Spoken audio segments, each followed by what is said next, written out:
Bonjour à toutes et bonjour à tous. Dans cette vidéo, je vous propose de découvrir ce qu'on appelle un comportement capacitif dans un contexte d'électricité.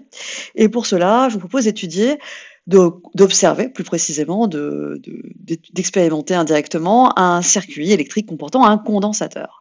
Alors, voici le montage que je vous propose. Je vais vous présenter sommairement les différents composants qui constituent ce circuit électrique. Ici, vous reconnaissez un générateur de tension idéale, caractérisé par un cercle avec un trait, dans le prolongement des fils de connexion.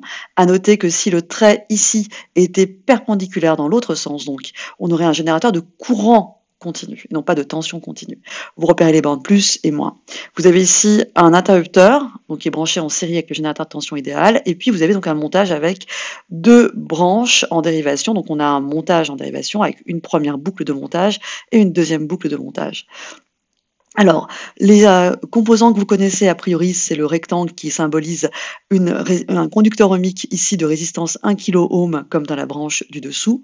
Vous reconnaissez trois symboles identiques qui sont celui d'une DEL, diode électroluminescente, qui est un dipôle polarisé, qui s'éclaire ici lorsqu'elle est dite passante, c'est-à-dire lorsque le courant traverse la DEL en sortant par ce trait ici qui est le méplat de la DEL, et la DEL est bloquante dans le cas contraire. Donc si jamais le courant arrive comme ceci, eh bien la DEL D1 s'éclairerait.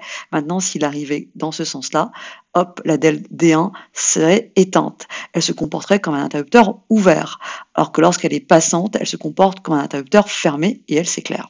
Et ici, vous repérez donc ici un symbole que vous ne connaissez peut-être pas encore, et c'est normal. Ces deux traits parallèles représentent ce qu'on appelle un condensateur. C'est le symbole d'un condensateur.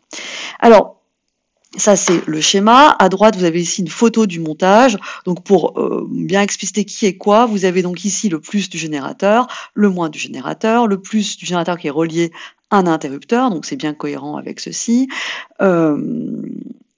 Donc ensuite ce générateur qui est, cette branche qui est reliée à la branche qui comporte les deux DEL, avec en série ici le condensateur. Dans la diapositive suivante, on fera un petit zoom dessus.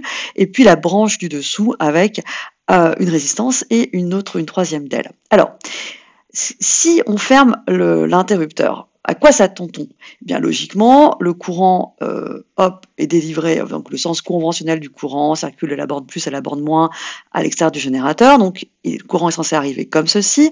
Arrivé à ce nœud, il y a une partie du courant qui va circuler dans la branche du dessous, donc la DEL sera alors passante, la DEL 3 doit s'éclairer, et une autre partie du courant va se balader dans la branche centrale.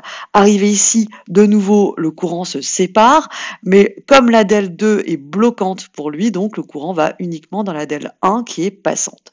Donc a priori, quand on va fermer l'interrupteur, les DEL D1 et D3 doivent s'éclairer.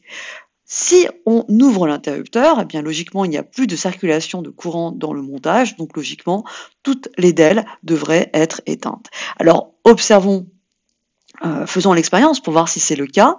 Donc ici, on a donc le générateur qui est bien allumé, d'accord, l'interrupteur avec ouvert, fermé, donc ici actuellement il est ouvert, vous avez donc les conducteurs ohmiques, les DEL, et un petit zoom sur ici un condensateur chimique qui est cylindrique.